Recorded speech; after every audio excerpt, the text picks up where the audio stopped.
My dad canceled my ticket and texted, "Walk home." I laughed and replied, "You sure?" My dad suddenly became nervous. 5 minutes later, they rushed back to pick me up. But they were too late. My name is Meredith Bennett. I am 35, and the message reached me beside an airline kiosk at Seattle-Tacoma International Airport. My confirmation had vanished. The agent checked twice and told me the ticket had been canceled online less than an hour earlier by the person who booked it. My father had dropped me at another entrance, smiling as if nothing was wrong. I called my parents, brother, and sister. Nobody answered. Then his text appeared. "Walk home. Before I tell you why one canceled ticket sent 4 people racing back to the airport, tell me where you are watching from and what the weather is like there today. I want to see how far this story travels." I checked the vacation confirmation still under my name, laughed once, and typed, "You sure?" 5 minutes later, the family SUV returned. They searched the curb and called repeatedly. By then, I was watching their names flash across my screen from the back seat of a rideshare. By the time my rideshare reached the highway, my father had called 11 times. I ignored every call and opened the booking app instead. The Carmel rental house, the 7-seat SUV, and the prepaid coastal tour were all confirmed under my account. I canceled the house and vehicle while they were still within the refundable window. The tour allowed credit, so I moved that amount back to my travel balance. I did not touch their airline tickets. I did not take money from anyone. I simply removed the reservations I had personally made and paid for. Then I called my aunt, Colleen Mercer. She answered on the second ring. "Did Russell cancel your ticket because you refused to guarantee that expansion loan?" That question told me the airport stunt had not been spontaneous. My father, Russell Bennett, owned a commercial sign installation company near Tacoma. 2 weeks earlier, he had asked me to co-sign a high-interest loan for a new fabrication machine and another service truck. The payment exceeded my mortgage. His company already carried uneven cash flow, and the lender required my income because his books could not support the debt. I had reviewed the terms, explained the risk, and said no. Apparently, he decided I needed to be punished. I worked as a senior risk analyst for a marine insurance firm in Seattle. My job was to identify expensive problems before they became disasters. I had built a stable career, saved carefully, and lived below my means. My family treated that stability as if it were a shared utility they could access whenever they wanted. For 4 years, I had been helping them quietly. I paid part of my younger sister, Lauren's respiratory therapy tuition, directly to her college. I covered the monthly payment on the box truck used by my father's installation crews. I negotiated an installment arrangement with Pierce County after my parents fell behind on property taxes, then paid the first several installments myself. I placed a refundable deposit on tools, battery systems, and a compact service van for my brother Mason's planned mobile bicycle repair business. The Monterey trip had been the largest recent expense. My mother, Diane, was turning 60, and everyone promised the vacation would be a real family celebration. I paid for most of a rental house, the destination vehicle, and several activities. My father purchased the airline tickets through a family booking so we could sit together. I reimbursed him for my seat the same day. Colleen exhaled slowly when I explained what had happened. Then she told me Russell had complained that I needed to remember who helped me get where I am. He had said I was becoming arrogant because I questioned his loan. He also claimed that withholding family warmth would make me cooperative. I opened my banking app before she finished. The tuition transfer scheduled for the following month was voluntary, so I canceled it. The automatic transfer for the company truck was voluntary, so I stopped it. Future property tax contributions were gifts, so I removed them. Mason's equipment deposit was refundable and mine, so I requested its return. I left completed payments alone. I left accounts that were not mine alone. I took nothing back from anyone. Next, I saved screenshots of the canceled airline booking, my reimbursement receipt, and Russell's walk-home message. I forwarded copies to an email folder and to Colleen. My father finally left a voicemail. His voice had lost the confidence from the text. Meredith, this was supposed to make you less controlling. You always act like paying for something means you run the family. Restore the reservations, and we can talk when you get here. My mother's message arrived 1 minute later. She did not ask where I was. She did not ask whether I was safe. She asked me to restore the house before their flight departed. I reply. D once? No, they boarded anyway. Russell apparently believed he could replace everything after landing. He could not. Carmel lodging on short notice cost several times what I had paid months earlier. The available rental vehicles were either too small or priced beyond what he was willing to spend. They stayed one night at an airport hotel near San Jose, argued through dinner, and flew back to Washington the next morning. When they landed, Russell sent a family group message saying I had ruined Diane's birthday by having an emotional outburst over a harmless joke. I did not answer immediately. I watched their flight status change to arrived, closed the app, and waited. They were back in Seattle with their luggage, their anger, and no understanding yet of what else had been canceled. The first payment notice arrived 3 days after they came home. Lauren texted me a screenshot from her college portal showing that the final installment for her respiratory therapy program had not been received. You must have entered the wrong date, she wrote. Can you fix it today? Registration closes Friday. There was no greeting and no mention of the airport. I did not enter the wrong date, I replied. I ended all voluntary family payments. She called immediately. She insisted she had not canceled my ticket. I know. I said, Dad did. My question is why you accepted a vacation after learning I had been deliberately excluded. Silence answered first. Then she admitted Russell had told everyone the canceled ticket would be good for Meredith because I needed to be humbled. Lauren said she felt uncomfortable, but she had already arranged time away from clinical training. She needed my tuition payment, so she stayed quiet rather than risk angering him. You knew I was stranded on purpose, I said, and you expected me to keep paying anyway. I thought you would cool down. Russell had promised all of them that I always forgave the family eventually. Lauren said delaying graduation would damage her future. I told her to contact the college's financial aid office, ask about federal aid, emergency grants, hospital sponsorships, and a payment plan. She said applications would take time. I said it remained her responsibility. I did not pay. I reminded her that I had never signed an agreement guaranteeing the program.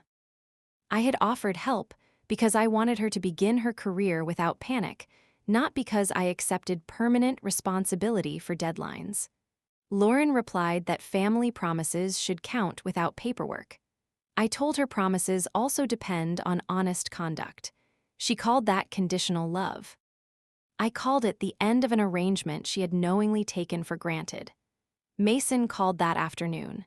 His equipment supplier had notified him that the reservation for specialized bicycle tools, portable batteries, and a compact service van would expire unless he completed the purchase. The refunded deposit had returned to my card. You promised to help me launch, he said. I promised before you helped leave me at an airport. Dad planned it. I heard you laughing in the background of his voicemail. Mason stopped denying involvement. I reminded him that the deposit was my money, the agreement was informal, and he had not invested the remaining capital.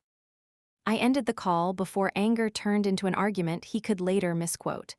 The box truck lender contacted his company after the automatic payment failed to arrive. He called me from the dealership. We have installations scheduled, he said. If they take this truck, I lose current jobs. The truck belongs to Bennett Sign Systems, I replied. It never belonged to me. You benefited from this family. Successful children help their parents. Why did a successful daughter deserve to be abandoned at an airport? He said I was changing the subject, even though the airport was the reason every payment had stopped. He demanded 1 more month. I refused. Diane then called Colleen and asked her to make me reasonable. Colleen later told me that my mother described the cancellation as Russell's bad attempt at humor and my response as financial punishment. Colleen refused to intervene. "Russell created the problem," she told Diane. "Meredith is not taking your money. She is stopping gifts." Within days, relatives began contacting me. One cousin asked why I had exploded over a missed flight. An uncle said family disagreements should not interfere with education. Someone else claimed I canceled Diane's birthday trip without warning. Colleen sent screenshots from a family chat I was not part of. Russell had written that I suffered an emotional outburst after a ticketing mistake and was now using money to control everyone. Diane said she feared I was not myself. Mason claimed I had sabotaged his independent future. Lauren did not correct any of them. I realized they were preparing to isolate me socially before I could tell the truth. I did not send a furious reply. I wrote a timeline for myself, checked the airline evidence, and kept it private. That Friday, Russell announced a family dinner at a restaurant in Tacoma to settle the matter once and for all. He said everyone would bring the relevant bills so we could make a responsible plan. I agreed to attend under one condition: Colleen would be there. Russell waited nearly an hour before replying. Fine. By then, I understood the dinner was not designed to hear me. It was designed to surround me, present 4 emergencies at once, and make refusal look cruel. I went anyway because this time, they would not be able to rewrite the room after I left. The following Sunday, Colleen and I entered the restaurant together. Russell had reserved a private room at a waterfront grill in Tacoma. Diane, Mason, and Lauren were already seated. "Let's agree the airport lesson went too far," he began. "Nobody expected Meredith to react this dramatically." He said the cancellation had been a harmless lesson about respect. He said I had embarrassed the family by canceling Diane's birthday arrangements. Diane spoke next. She described the lost rental house, the miserable airport hotel, and the return flight. She never mentioned me standing alone at the kiosk. Lauren slid printed tuition information toward me. "My graduation may be delayed." She said, Mason displayed supplier estimates and photographs of the service van. He asked me to honor my original commitment because he had already contacted weekend markets. Russell placed the truck notice and the county property tax schedule in the center of the table. Nobody asked what I needed. Nobody asked what they could do to repair the relationship. I took out my phone and read Russell's message aloud. "Walk home," he frowned. Words spoken in anger should not determine a family's future. "When did you become angry?" I asked. "You canceled the ticket before you dropped me off. You chose a separate entrance so you could leave before I reached the kiosk." "That was planning, not anger," Colleen said. He told me about the plan 2 days before the trip. Russell claimed he had only been venting, but Colleen repeated what he had told her.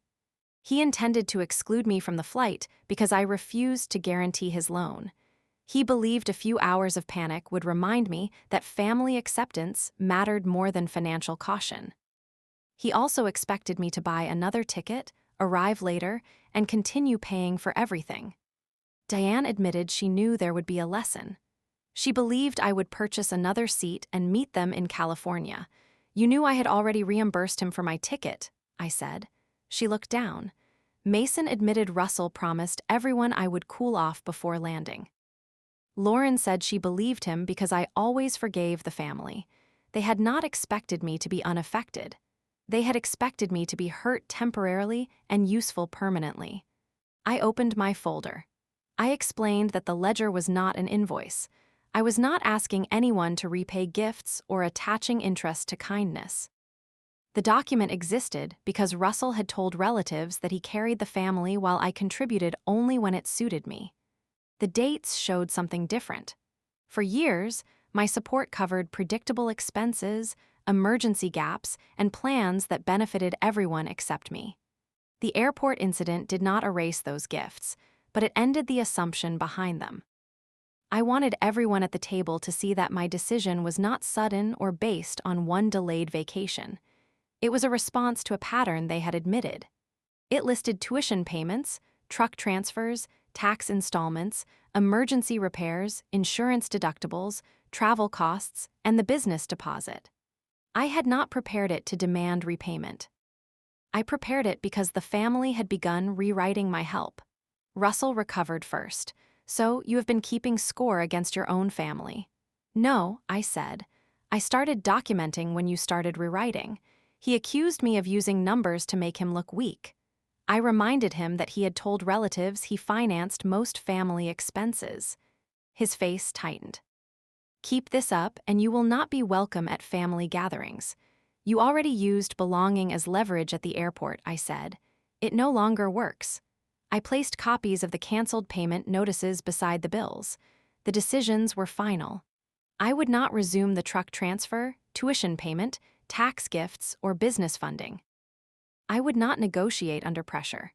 Colleen stood when I did. Outside, Lauren followed us into the parking lot. She asked me to separate her tuition from everything else because her career should not be sacrificed for Russell's mistake. You made your own decision, I said. You knew the plan and boarded. I gave her the printed page containing the college financial aid office, 3 local scholarships, a hospital tuition assistance program, and the application dates. I had researched them because I did not want her trapped. Lauren glanced at the page. These applications rec. Your essays, income forms, and supervisor recommendations. Yes, I do not have time for all that. She did not want help becoming independent. She wanted my money because it required no effort from her. Colleen and I left. Later that night, Mason sent a message. Dad says if you do not reverse this, he is coming to your office. He thinks you will listen when your coworkers can see what kind of daughter you are. I saved the message, forwarded it to building security, and understood that the next confrontation would not stay inside the family. On Tuesday morning, office security called before Russell reached the elevator. Mason's warning had given me time to send photographs, names, and a copy of his message to the building manager. Russell and Diane had told the receptionist there was a family emergency. I agreed to meet them in the lobby with a security officer nearby. Russell began before I reached the seating area. He demanded that I resume the box truck transfer that day. That is a business problem, I said. It is not an emergency involving me. Diane said the county installment plan could fail and they might lose the house. I reminded her that the next tax deadline was still several weeks away. They had time to reduce expenses, sell unused property, or speak with the county again. Russell accused me of humiliating them in public. You came to my workplace, I said. You created the public scene. He did not threaten me. I asked them to leave. Russell said he would leave when I agreed to 1 truck payment and 1 tax installment. The officer remained calm, but the lobby was busy. Employees from several companies passed, while Russell argued that my salary made his demand reasonable. A colleague from underwriting witnessed enough to understand that the emergency involved money. She said nothing afterward, yet I spent the morning wondering which fragments would travel through the office. That was precisely why Russell had come. He believed professional embarrassment would make refusal more expensive surrender. The security officer stepped closer and repeated my request. Both were escorted outside. Another coworker from underwriting had witnessed the final minute. By lunchtime, Russell had told relatives that I had my own parents removed from a building while they begged for help. By evening, the story had become that I used hospital security against them. Colleen corrected selected relatives with the airline screenshots and Mason's warning. She showed them that Russell had planned the exclusion and then planned the workplace visit. The family split into camps. The pressure also exposed how carefully my parents managed the family narrative.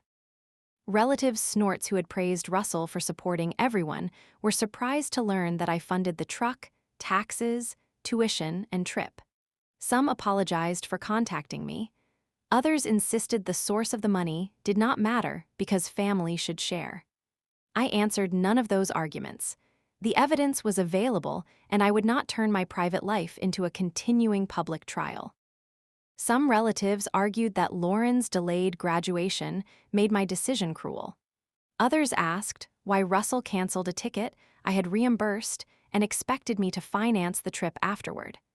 I stopped defending myself one person at a time. I sent one factual statement to the family group. My airline ticket was deliberately canceled as punishment for refusing to guarantee a business loan. I ended voluntary payments made from my own accounts. I have taken no money from anyone. I will not discuss private finances further. Mason's supplier released the reserved service van and equipment when he could not produce the remaining funds. Instead of reducing the launch or seeking partners, he posted that a jealous relative had destroyed his small business dream. He did not name my employer or direct anyone to contact me, but everyone in our extended family knew whom he meant. Lauren completed federal student aid forms. She added weekend shifts at a rehabilitation center. She told me the extra work was destroying her final semester. I said I understood the pressure, but I would not resume tuition payments. Russell returned the company truck. He began renting equipment and vehicles only for jobs that required them. His profit margin dropped, and he declined 2 distant projects, but the business did not collapse. Diane increased her hours as an optometry office coordinator. My parents canceled streaming services, sold a recreational trailer, postponed a kitchen renovation, and stopped eating out. Their hardship was not poverty created by me. It was the discomfort of living within their actual income after years of relying on quiet contributions they rarely acknowledged. Diane began sending friendly messages.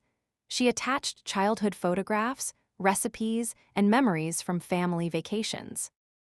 She never wrote, "We plan to hurt you." She never wrote, "We were wrong." She never asked what repairing trust woe. Old require. The messages were nostalgia used as a bridge back to payments. I did not respond.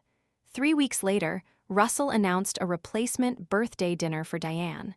He told relatives that I had agreed to attend and that the family would finally reconcile. Several people messaged me saying they were relieved I had come to my senses. I had never agreed to anything. The lie was not only about attendance. Colleen learned that Russell was telling guests I would apologize publicly and restore every payment after dinner. I could ignore the event and let his version harden, or I could walk into another room he had arranged and correct it once. Then an uncle texted, "Proud of you for fixing what you caused." That message changed my mind. A month later, Diane's replacement birthday dinner became the family's final attempt to corner me. Colleen learned that Russell told invited relatives I would apologize, restore the payments, and reunite the family. I planned to stay away until I realized silence would become another invented promise. I arrived with Colleen and carried one sealed folder. Russell met us near the entrance of a rented banquet room. He turned toward the guests. "Here she is," he announced, "the daughter who finally came to her senses." People applauded. I remained standing. Before dinner starts, I need to correct that. I have not apologized for ending my payments, and I have not restored any of them. Russell's smile disappeared. "You came here to ruin another birthday? I came because you told people I made promises I never made." Russell began accusing me of choosing money over family. I asked Colleen to repeat what he had told her before the airport trip. She did. She confirmed that Russell planned to cancel my ticket as punishment for refusing to guarantee his expansion loan. He expected me to panic, purchase another ticket, and continue funding the vacation. Then Diane admitted her part. "I wanted you to feel dependent on the family for once," she said. "You walk around acting like you never need anybody." That sentence was the truth beneath every softer explanation. Diane's confession affected relatives more than the financial documents. Until that moment, some believed Russell acted impulsively, and everyone else followed without understanding. Her words removed that excuse. She had wanted dependence, not closeness. She had watched me finance her celebration while helping design a situation meant to make me afraid of losing the family. The contradiction was visible, and no story about a harmless prank could hide it. My parents deliberately tried to make the person supporting them feel powerless. They wanted me to experience exclusion, then buy my way back into the same group that had excluded me. Lauren said she had apologized privately. I asked when. She admitted it happened only after the tuition payment stopped. It makes the purpose clear, I said. Mason argued that everyone makes mistakes. Laughing at a planned humiliation was not an accident, I said. Was it a mistake, or was it a decision you expected to have no consequences? Russell said family support should never be conditional. I answered that voluntary financial help was not a lifetime contract. No one had been entitled to my income before the airport, and no one became entitled afterward because losing it was inconvenient. I opened the folder. The first document ended every recurring contribution. The second barred workplace visits and contact. The next pages contained the airline cancellation, my payment receipt, the walk-home text, Mason's warning, and copies of Russell's misleading statements to relatives. The final page established no contact by calls, visits, or social media. I explained that the boundary was not a negotiation tactic. It did not expire when the truck was returned, the tax installment was paid, or Lauren graduated.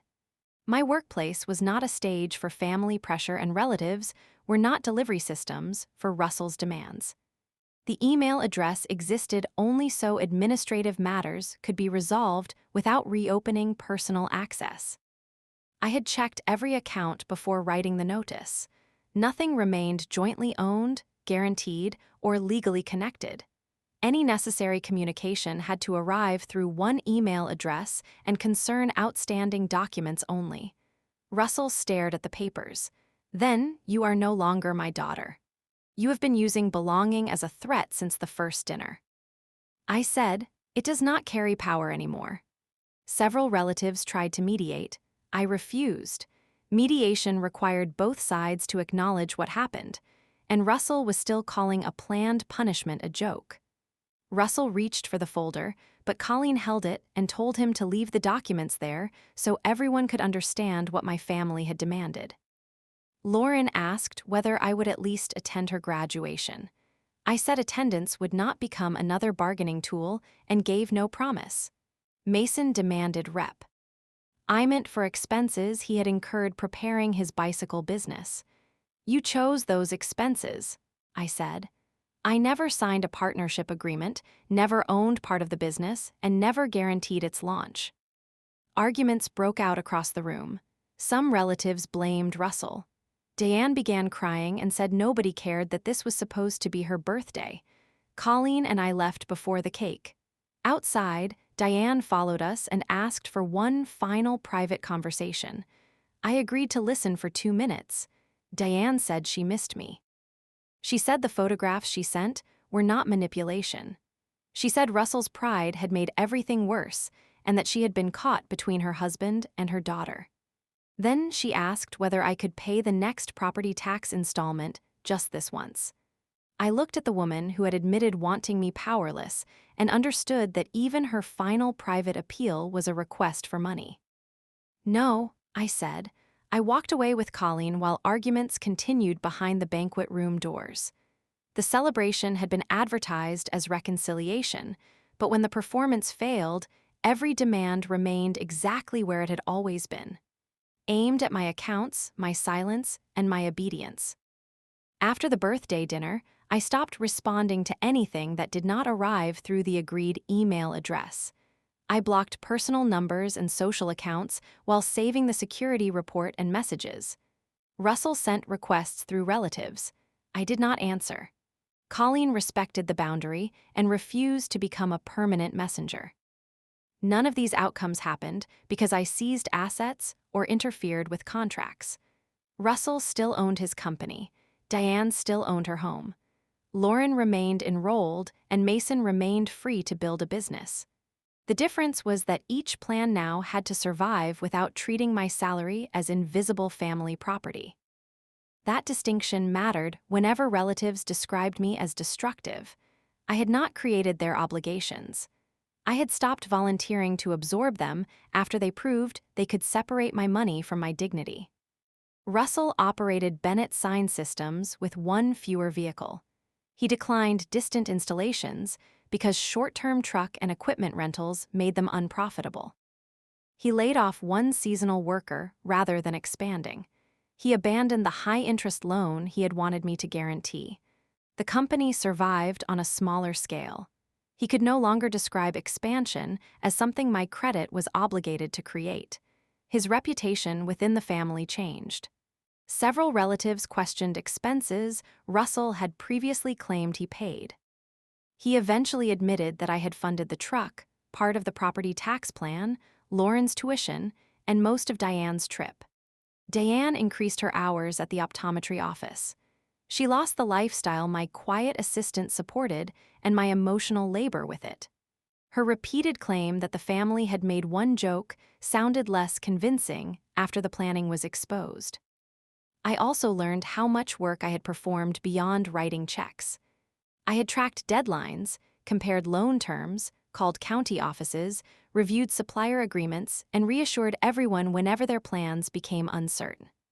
Once I stepped away, they lost a manager, researcher, emergency fund, and emotional buffer at the same time. Diane complained that the family felt disorganized without me. That was not evidence that I belonged back in the role. It was evidence that they had depended on labor they rarely noticed and never respected. Distance did not make facts kinder, but it made them impossible for me to ignore. Lauren took the student loan and worked weekend shifts. Her graduation was delayed one semester. She eventually completed the respiratory therapy program through her own effort. She mailed me a graduation announcement without an apology. I placed it in a drawer and did not attend. Still, she had known the purpose, accepted the trip, stayed silent while relatives blamed me, and apologized only after losing tuition. Mason lost the original van and equipment reservation. He could not launch the mobile bicycle repair business on his preferred schedule. So, he continued working at a sporting goods store. Months later, he began serving local weekend markets with rented tools and a borrowed cargo trailer. The smaller version was funded by his own earnings. He stopped listing my money as part of his business plan. Our relationship remained severed. Colleen maintained a separate relationship with me. She never asked me to forgive, never carried surprise messages, and never treated family loyalty as a duty to stay silent. We met for coffee, visited bookstores, and spent holidays together. 4 months after the airport incident, building management called through my apartment intercom. Russell was standing on the public sidewalk outside. I used the intercom rather than going downstairs. "The family has suffered enough," he said. He described the consequences as punishment I had imposed, rather than expenses he had become responsible for. I asked one question: "Knowing what it cost you, would you cancel my ticket again?" "I would handle it differently." "That is not what I asked." He promised a private talk, yet still would not call the act wrong. He invited me to Sunday dinner that evening. I refused. "You may regret having nobody when you need help," he said. Needing support is different from accepting disrespect. I told him not to return. Building management approached him, and he left. The next week, I changed my emergency contact from Diane to Colleen. I updated estate documents and removed informal family authorizations. Then, I sent one final written notice stating that the personal relationship was over. I did not demand repayment. I did not offer a future date for reconciliation. Months later, I took the trip to the California coast alone. I booked a smaller Monterey waterfront hotel and chose every activity myself. The memory of Seattle's airline kiosk returned, but I did not describe the moment as forgiveness. The most important consequence was never the vacation or lost funding. My family believed my place among them depended on what I paid. By withdrawing from that arrangement, I lost the role they assigned me and recovered control over my life. My father thought canceling one ticket would remind me that I needed my family. Instead, it showed me exactly what they needed from me. I never restored the payments. I never returned to Sunday dinner, and I never answered another request disguised as an apology. They told me to walk home, so I did. I just chose a home where none of them had a key.